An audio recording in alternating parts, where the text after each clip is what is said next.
જાહેરાત કરી છે કે આમ આદમી પાર્ટીના 200 કાર્યકરો એની સાથે જોડાયા છે. જો કે આમ આદમી પાર્ટીએ તો ઇનકાર કર્યો છે કે અમારા એક પણ કાર્યકર એની સાથે જોડાયા નથી. જે ડોક્ટર પ્રફુલ્લ વસાવા જે જોડાયા છે તો એ આમ આદમી પાર્ટીમાં નથી એવી સ્પષ્ટતા પણ એમણે કરી હતી. તો એ અંગેની બધી જે બાબતો છે, શું અંદરનું રાજકારણ શું છે એની થોડી વાત કરશો?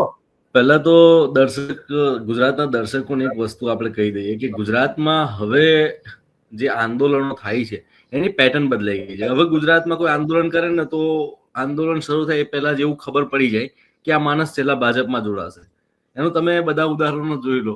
હાર્દિક પટેલે એટલું મોટું આંદોલન કર્યું, અંતમાં ગયા બીજેપીમાં. અલ્પેશ ઠાકોરે એટલું મોટા આંદોલનો કર્યા, ગયા છેલ્લા ભાજપમાં.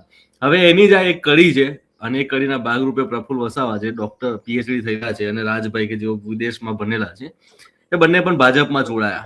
એટલે એ લોકોએ પણ બહુ મોટું આંદોલન કર્યું હતું. કેવડિયાને લઈને સમગ્ર દેશમાં એમને મુદ્દો બનાવ્યો હતો. ભાઈ કેવડિયામાં જે સ્ટેચ્યુ ઓફ યુનિટી બન્યું અને સરદાર સરોવર ડેમ બન્યો એમાં મોટા પાયે આદિવાસી સમાજના લોકોનું ડિસ્પ્લેસમેન્ટ થયું છે.